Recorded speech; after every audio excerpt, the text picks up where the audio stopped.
আচ্ছা, তাহলে এরপরে আমরা চলে আসছি অ্যাক্টিভিটি 1 এ। এই অ্যাক্টিভিটি 1 টা হচ্ছে 46 পাতায়। আমার কাছে যে পিডিএফ আছে তাতে 46 পাতায়, তোমাদের বইতে একটুখানি খুঁজে নিও। তো এর আগের ভিডিওতে আমরা মোটামুটি সব পড়েছিলাম এবং পড়ার পরে মানে বুঝেছি। এরপরে অ্যাক্টিভিটিগুলো আমরা করে ফেলবো। ওয়ার্ড নোটস আমি স্কুল শুরু হলে ক্লাসেই দেখাবো। তো activity 1, complete the following sentences by choosing the most appropriate alternatives. মানে এখানে যে অপশনগুলো দেওয়া রয়েছে তার মধ্যে কোনটা সঠিক হবে সেটা বেছে নিয়ে এখানে তোমাদের লিখতে হবে। যেমন প্রথমে দেওয়া রয়েছে, the writer went to his, লেখক কোথায় গিয়েছিল? আঙ্কেলস হাউস, ফাদার্স হাউস না ফ্রেন্ডস হাউস? দেখো, এই প্রশ্নগুলোর উত্তর করার সময় সবসময় তোমরা টেক্সটের সাহায্য নেবে। যেমন সে কোথায় গিয়েছিল, এই যে ওপরেই লেখা ছিল, দেখো আগে পড়িয়েছিলাম আঙ্কেলস প্লেস, এই যে লেখা আছে আঙ্কেলস প্লেস, তাহলে এখানে হবে আঙ্কেলস হাউস। এটা সঠিক উত্তর, এটা এখানে তোমাদেরকে লিখে ফেলতে হবে। Next, during the afternoons the writer was, দুপুরবেলাগুলোতে রাইটার বা লেখক কি করছিল?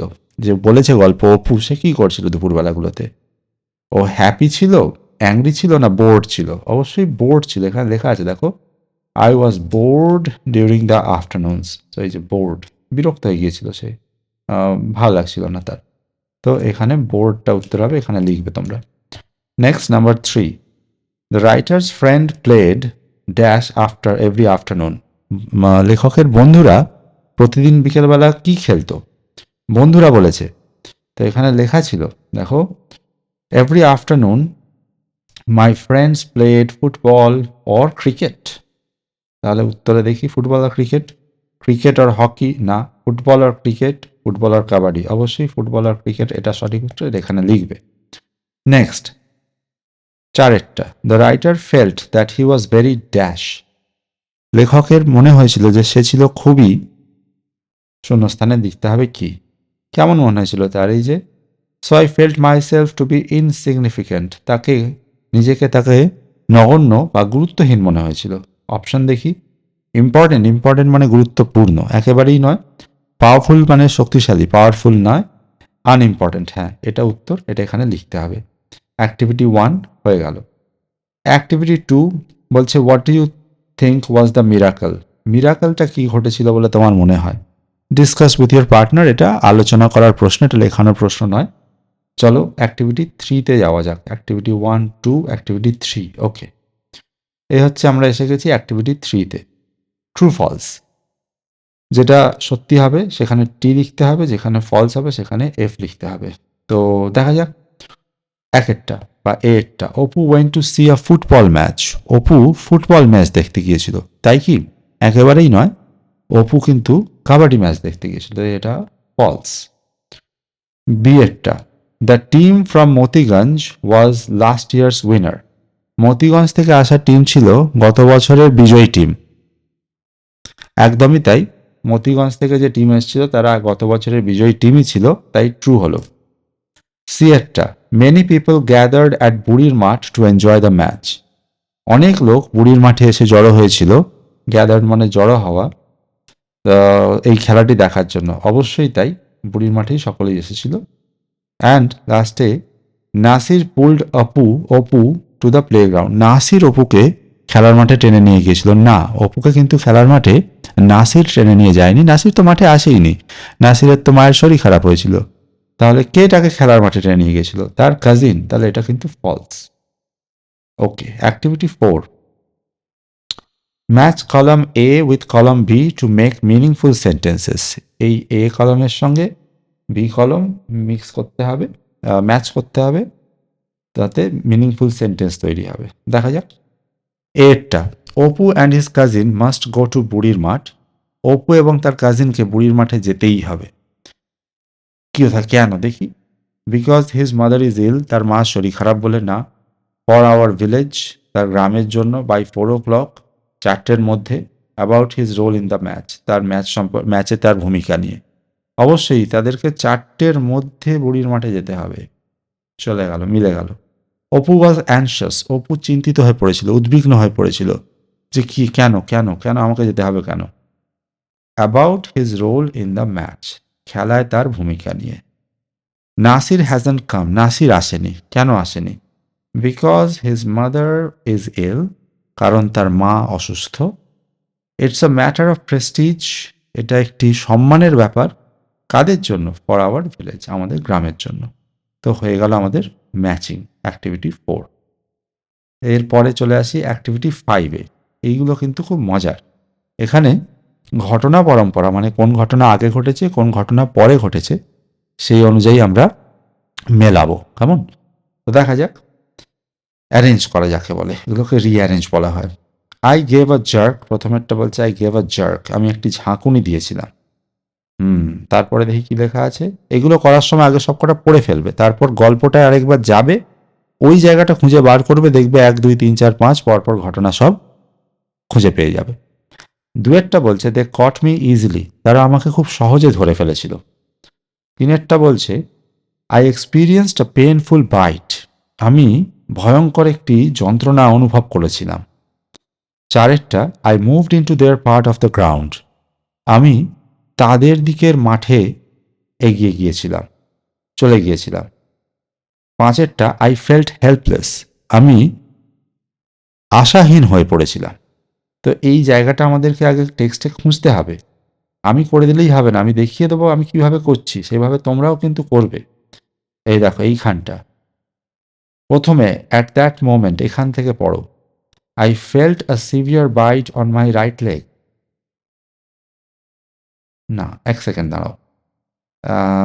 দে কট মি ইজিলি, আচ্ছা আচ্ছা, তাহলে তার আগে থেকে তোমাদেরকে পড়তে হবে, ঠিক আছে? তাহলে দেখি। হ্যাঁ, moved into their part of the ground, এইখান থেকে এই যে এই যে I moved into their part of the ground, আমি তাদের দিকে মাঠের চলে গিয়েছিলাম। দাঁড়াও, আমরা একটু পরিষ্কার করে ফেলি, জাস্ট এ মোমেন্ট, যাতে লেখাগুলো ভালো করে বোঝা যায়। একটুখানি ওয়েট কর। ওকে, এবারে পরিষ্কার হয় বোঝা যাবে। Let's continue. I moved into their part of the ground, আমি মাঠের তাদের দিকটায় মাঠে চলে গিয়েছিলাম। As expected they caught me easily, I tried to jump, but fell on the ground. All of them piled upon me. I couldn't move. I felt helpless. দেখো তো এক্ষুনি এই বাক্যগুলো আমরা পড়েছি এখানে। এই দেখো, I moved into their part of the ground, আমি তাদের মাঠের দিকটা চলে গিয়েছিলাম। তাহলে এটা নাম্বার 1 হবে। অফকোর্স এটা দিয়ে শুরু হচ্ছে ঘটনা। তারপরে কি হয়েছিল? তারা আমাকে ধরে ফেলেছিল, দে কট মি ইজিলি, নাকি আই ফেল্ট হেল্পলেস, আমি হতাশ অনুভব করেছিলাম। দেখি, হ্যাঁ, দে কট মি ইজিলি, তারা আমাকে ধরে ফেলেছিল। তাহলে এই ধরে ফেলেছিল যে অংশটা, দে কট মি ইজিলি, এইটাতে 2 নাম্বার বসবে। তারপরে আই ফেল্ট হেল্পলেস, আমি হতাশ হয়ে পড়েছিলাম, আমি আর কোনো আশা রাখতে পারিনি। I felt helpless. তারপরে I experienced a painful bite, আমি ভয়ঙ্কর যন্ত্রণা অনুভব করলাম। আর লাস্টেরটা আই গেভ আ জার্ক, আমি ঝাঁকুনি দিলাম।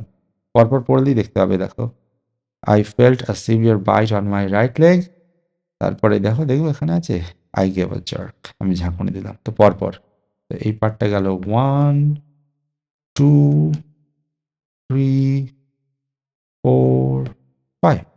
ওকে, তো এবারে আমাদের এটা হয়ে গেল। তো কিরকম সিকোয়েন্সটা হলো? 5 2 4 1 3। ওকে, অ্যাক্টিভিটি 6। এই অ্যাক্টিভিটি 6 কিন্তু আমি ক্লাসেও বইতে করাই না, এটা আমি খাতাতে আলাদা করে প্রশ্ন লিখিয়ে করাই। তো আমরা সেই অনুযায়ী সেরকম প্রশ্ন আমি বানিয়ে রেখেছি উত্তর। দেখো, প্রথম প্রশ্ন আছে, how did the opponents play, কেমনভাবে বিরোধী পক্ষ খেলেছিল, প্রতিদ্বন্দ্বীরা কেমনভাবে খেলেছিল। তোমরা কিন্তু এই প্রশ্নের উত্তরগুলো খাতায় অবশ্যই লিখে নেবে বুঝে। উত্তর হচ্ছে the opponents played really well, প্রতিদ্বন্দ্বীরা সত্যিই ভালো খেলেছিল। ঠিক আছে, তারপরে why were the supporters losing their hope, কেন সমর্থকেরা তাদের আশা হারাচ্ছিল। উত্তর দেখো লেখা আছে এখানে, the supporters were losing their hope as all our players were caught one by one, আমাদের সমর্থকেরা তাদের আশা হারাচ্ছিল কারণ একে একে আমাদের সকল খেলোয়াড়েরা ধরা পড়ে গিয়েছিল। Next question number 3, when did Apu give a jerk? এটা আলি হয়ে আছে, এটা একটুখানি তোমরা ঠিক করে নেবে, এটা আমার মিস্টেক, এটা অপু হবে, typing error. Okay, when did Apu gave a jerk? কখন অপু ঝাঁকুনি দিয়েছিল? Apu gave a jerk when an ant had bitten him on his right leg and he felt severe pain. Apu ঝাঁকুনি দিয়েছিল যখন একটি পিঁপড়ে তার ডান পায়ে কামড়ে দিয়েছিল এবং সে দারুণ যন্ত্রণা অনুভব করেছিল। সিভিয়ার পেন, দারুণ যন্ত্রণা। তারপরে 4 নম্বর প্রশ্ন, who won the match for Apu's team? অপুর টিমের জন্য বা অপুর দলের জন্য খেলাটি কে জিতিয়েছিল? আনসার হবে Apu himself on the match for his team. Apu নিজেই নিজের দলকে খেলাটি জিতিয়েছিল। তো এই 4টে প্রশ্নের উত্তর এখানে রয়েছে। আমি কিন্তু বলবো তোমরা সকলেই প্রশ্নের উত্তরগুলো অবশ্যই লিখে ফেলবে। ভিডিওটা পজ করে করে দেখে দেখে কোন পার্টে কোন প্রশ্নের উত্তরটা আছে অবশ্যই খাতায় লিখে ফেলবে। কেমন? তোমরা পজ করবে, যেখানে ভিডিওটা যেখানে আছে সেখানে লিখে ফেলবে দেখে দেখে। অবশ্যই কিন্তু স্কুল খুললে এই পড়াগুলো আবার আমরা করব, পড়া ধরা হবে। তো আজকে এই ভিডিওতে অ্যাক্টিভিটি 6 পর্যন্ত আমরা করলাম। এর পরের ভিডিওতে আমরা অ্যাক্টিভিটি 7 থেকে করব, বা স্কুল যদি চালু হয়ে যায় তাহলে তখন থেকে আমরা করব। Best of luck.